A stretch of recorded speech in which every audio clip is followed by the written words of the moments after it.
제목으로 오늘 말씀을 함께 나누겠습니다. 다윗이 밧세바를 범하고 지었던 회개시가 시편 51편입니다. 그리고 51편의 한 구절입니다. 하나님이 구하시는 기뻐하시는 제사는 하나님 당신 스스로 레위기에 참 많은 제사에 대해 가르쳐 주셨고 제정해 주셨습니다. 그런 많은 번제와 속건제와 속죄제와 화목제와 소제와 이런 모든 하나님 직접 가르쳐 주신 그런 제사보다 하나님이 기뻐하시는 진짜 제사는 상한 심령이라고 오늘 성경은 말합니다. 하나님이 상하고 통회하는 마음을 멸시하지 않으신다고 다윗은 이야기합니다. 사람들은 뛰어난 사람을 좋아합니다. 무흠해 아름답고 용맹스럽고 그런 사람을 따르기를 좋아합니다. 어쩌면 성경에 나오는 가장 남자다운 그런 인물은 아름답고 용맹스럽고 리더십이 출중한 그런 인물은 사울과 압살롬이 아닐까 생각합니다. 하지만 하나님의 관점은 다릅니다. 하나님은 그를 버려라고 말씀하십니다. 하나님은 그런 외모, 그런 실력도 하나님을 감동시킬 수 없음을 아셨습니다. 하나님은 모든 능력과 모든 것을 다 소유하신 분이시기 때문입니다. 최근 읽은 책 김양재 목사님의 프로포즈라는 책에 결혼에 대한 우리들 교회 청년들의 이야기가 많이 실려 있었습니다. 그 간증의 주제는 이런 것입니다.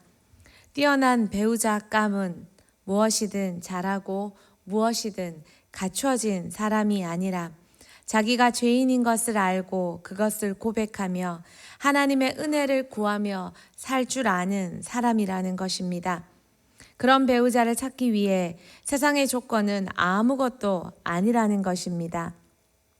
그래서 사람들이 보기에는 어떻게 저 조건과 저 조건이 만날 수 있을까라고 하지만 그러나 그들 속에 있는 하나님 앞에 상한 마음과 상한 고백과 그리고 또한 은혜를 구하는 그 삶의 태도에서 그 믿음을 인정하고 아름다운 결혼을 맺어서 또한 평생 그 결혼을 지켜가기 위해 노력하는 사람들의 이야기가 나오고 있습니다. 많은 이야기 중에 제게 가장 충격적인 이야기는 이 이야기입니다. 고등학교 여고생을 둔 어머니 이야기입니다. 여고생이지만 참 애매기고 일탈을 일삼던 딸이 고2 때 남자친구와의 관계에서 임신을 하고 왔습니다. 그 이야기를 들으신 어머니의 반응은 하나님께서 드디어 네 인생의 방황을 끝맺기 위하여 생명을 주셨구나 였다는 것입니다. 어머니는 되려 기뻐하며 그 자녀를 낳을 것을 강하게 설득하셨다는 것입니다. 아이도 남자친구도 이미 낙태하기로 결정했는데 되려 어머니는 그럴 수 없다고 낳아 키워야 된다고 생명을 그렇게 하면 안 된다고 강하게 권하셨다는 것입니다. 만약 남자친구가 책임지지 않아도 아이는 낳아서 키워야 된다는 것입니다. 어머니의 진심은 딸과 남자친구마저 감동을 하게 하고 이번에는 남자친구 부모님까지 만나셔서 어머니가 사죄하시고 어머니가 아이를 낳으면 키우고 돌보겠다고 또 둘이 이번에 이렇게 낙태하면 평생 안 그럴 것 같냐고 계속 그런 인생만 살게 될 거라고 설득하시며 그 설득에 그 가정도 감동하셔서 결국 둘이 결혼하고 아이 낳고 교회에서 양육받고 신앙생활 잘하며 아이도 잘 키우고 있다는 것입니다.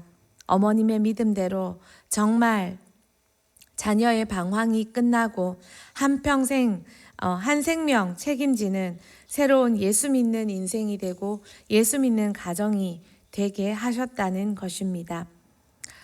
어쩌면 우리는 말씀에서 벗어난 성공과 신앙의 축복이 잣대가 되어서 반듯한 삶만이 모든 것을 하고 있는 모든 것을 이룬 삶인 양 생각하기 쉽다는 생각을 하게 했습니다.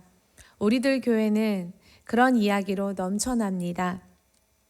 동성애에서 돌아온 이야기, 지금도 부부 관계가 티격태격 목장에서 모든 사연과 하소연을 다 풀고, 그래서 그 다 푼 마음을 가지고 부부 생활에 돌아가서는 그래도 그 관계를, 그 가정을 영위해 가고 있는 많은 가정의 이야기, 세상에서는 절대 까발릴 수 없는 그 모든 자신의 이야기, 가정의 이야기, 세상에서 드러나면 사장될 이야기가 교회의 목장에서는 공공연히 하고 있다는 것입니다.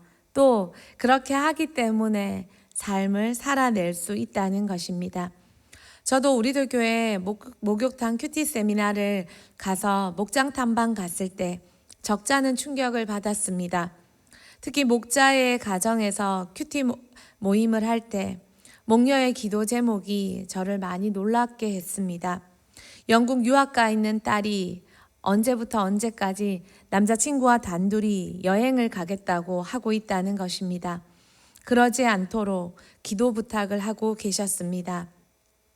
서울대 법대를 나와 서울의 유수의 로펌 회사를 경영하고 있는 남편과 그 목자와 목녀의 가정은 제가 봐도 참 반듯하고 참 많은 것을 가졌고, 옛날에 소망이었다며 웃고 있는 그런 정치가 이 사람 가정쯤이면 충분히 되겠다라는 생각도 들었는데, 딸에게 허물이 되어 될 이야기를, 그리고 자신들의 가정에 허물이 될 이야기를 기도 제목 내는 모습이 정말 진솔하고 완벽하게 사는 것처럼 보이는 목적이 아니라, 정말 하나님 앞에서, 사람 앞에서가 아니라 하나님 앞에 완벽하게 살고 싶어, 온전히 살고 싶어, 그런 기도 제목, 진짜 필요한 기도 제목도 내고 살고 있는 애쓰는 모습이 아름다웠습니다.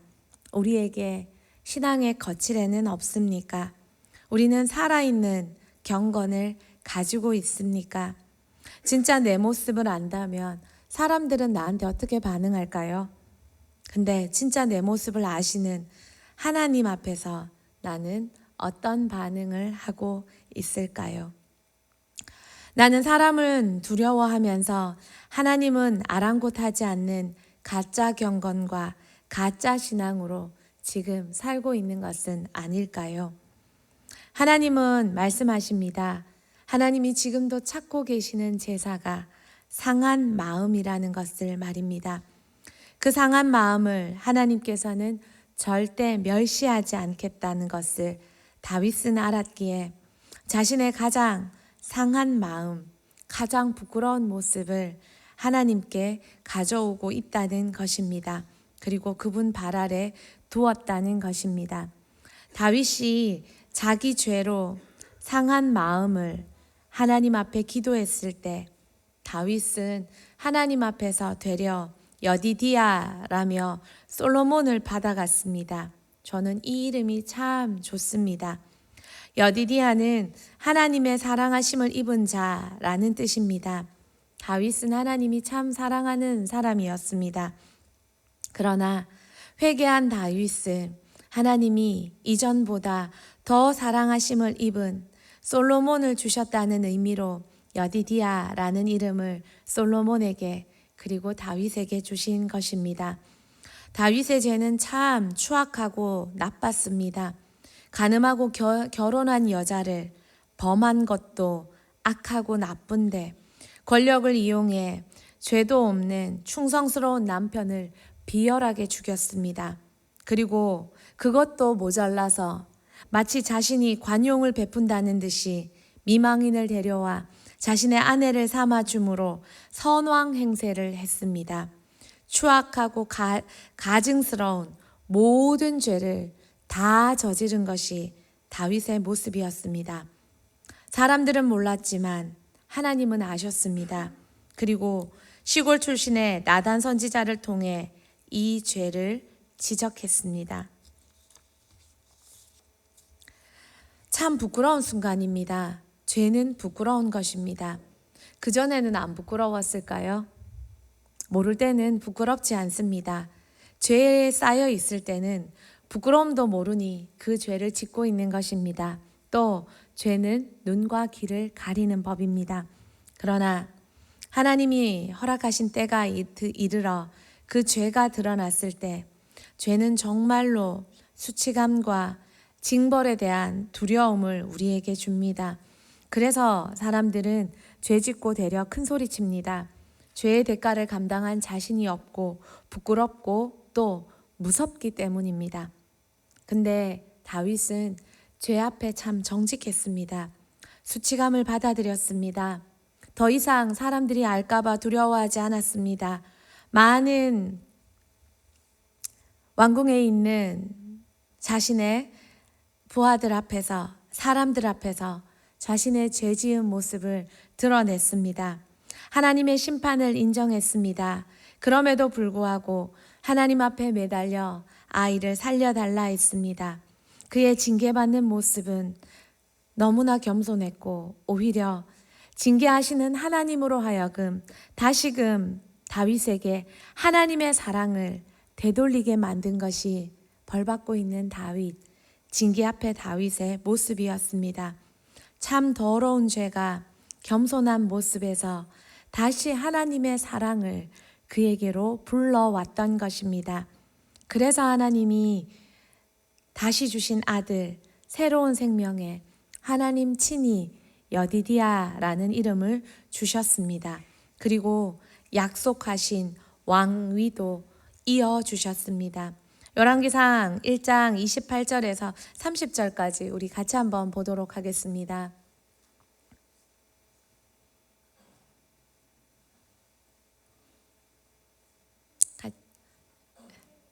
같이 읽겠습니다.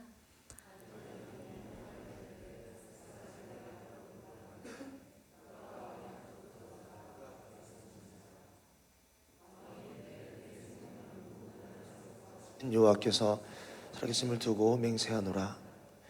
내가 이전에 이스라엘의 하나님 여호와를 가리켜 내게 맹세하여 이르기를 내 아들 솔로몬이 반드시 나를 이어 왕이 되고 나를 대신하여 내 왕위에 앉으리라 하였으니 내가 오늘 그대로 행하리라. 아멘. 하나님의 약속이 이행되어 솔로몬에게 실행되었습니다. 하나님은 목동부터 왕이 될 때까지 왕이 되어서도 하나님을 너무 사랑한 다윗을 너무 많이 아끼셨습니다. 다윗도 하나님을 참 사랑했지만 하나님도 다윗을 정말 사랑하셨습니다. 하나님이 다윗을 향한 사랑이 얼마나 깊은지 우리는 열왕기 상하를 보면 알 수 있습니다. 하나님은 모든 왕을 다윗이라는 한 사람의 잣대에 바라보셨습니다. 하나님에게 다윗은 잊지 못할 그 한 사람이었습니다. 사무엘하 7장 11절에서 16절 말씀 우리 조금 기니까 저와 교독하시겠습니다. 전에 내가 사사에게 명령하여 내 백성 이스라엘을 다스리던 때와 같지 아니하게 하고 너를 모든 원수에게서 벗어나 편히 쉬게 하리라. 여호와가 또 내게 이르노니 여호와가 너를 위하여 집을 짓고 내 조상들과 함께 누울 때에 내가 내 몸에서 날 내 씨를 내 뒤에 세워 그의 나라를 견고하게 하리라. 그는 내 이름을 위하여 집을 건축할 것이요 나는 그의 나라 왕위를 영원히 견고하게 하리라. 나는 그에게 아버지가 되고 그는 내게 아들이 되리니 그가 만일 죄를 범하면 내가 사람의 매와 인생의 채찍으로 징계하려니와 내가 내 왕 앞에서 물러나게 한 사울에게서 내 은총을 빼앗은 것처럼 그에게서 빼앗지는 아니하리라. 내 집과 내 나라가 내 앞에서 영원히 보존되고 내 왕위가 영원히 견고하리라 하셨다라. 아멘. 다윗이 하나님 앞에서 성전을 지어 드리려고 고백했을 때 하나님은 너무 기뻐하시며 다윗의 그 중심, 그 마음을 기뻐하시며 다윗에게 하나님께서 그의 아들과 그의 왕위가 이어질 것을 또 그 아들을 다윗의 가문을 돌봐주실 것을 하나님께서 약속하시는 장면입니다. 사무엘하에 나오는 하나님의 이 약속이 열왕기상 1장에 가서 솔로몬에게 실현되었습니다. 하나님의 약속이 다윗의 죄에도 파기되지 않고 이루어져 그렇게 왕이 되고 싶은 많은 아들들 속에 솔로몬에게서 이루어졌다는 것입니다.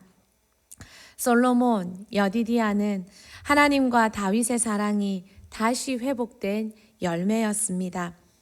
솔로몬이 이 아버지와 하나님의 관계의 깊이를 알았다면 하나님을 향한 성전만 짓는 수고보다 자기 머리 믿고 결혼으로 외교 정책을 이루어가며 아버지 남긴 그 거대한 제국 이스라엘 역사에서 처음으로 제국이라고 불리질 만큼 그 거대한 나라를 이끌기 위해 주신 지혜로 머리 쓰지 않고 하나님과 다윗의 그 깊은 관계를 솔로몬이 그 관계의 비밀을 알았다면 하나님을 사랑함으로 국정을 이끌어갈 수 있었을 텐데 아쉬움이 남지만은 그러나 하나님과 다윗의 관계는 참 애정 깊은 그리고 사랑 깊은 관계였다는 것입니다. 말씀을 정리합니다. 여러분은 지금도 죄를 넘어 당신과 관계를 이어가고자 하시는 하나님의 손길을 느끼고 계십니까? 저희는 지금 자녀를 두고 자녀와 함께 기도하고 있습니다. 내 자식 잘 되기를 바라는 부모의 마음 다 똑같습니다. 그 자녀 잘 되기를 잘 되는 최고의 비밀, 그 비밀이 하나님 사랑하면 하나님께서 내 자식 여디디아 삼아 주신다는 그 최고의 비밀을 여러분은 다윗에게서 발견하셨습니까? 모든 이유를 빌미로 당신을 부르시는 하나님의 사랑에 여러분은 반응하고 계십니까? 여러분의 자녀를 빌미로 하나님은 여러분을 지금 부르고 계십니다. 그리고 그 부름에 반응하여 여러분의 그 첫사랑이 여러분이 그 뜨겁게 하나님을 사랑하며 선교라도 나가겠다며 인생 다 드리겠다고 고백하던 그 청년의 그 고백이 하나님 앞에 그 신앙이 회복되는 이번 특기가 되었으면 좋겠습니다. 사랑한다 아들아, 사랑한다 딸아, 얼굴 한번 보자, 목소리 한번 들어보자 라고 하실 때 여러분 무엇이라 대답하시겠습니까? 하나님 앞에 큰 은총을 입어 여디디아라 이름 짓는 그런 회복의 시간, 이번 특기가 여러분 모든 가정이 되길 축복합니다. 사랑합니다 나의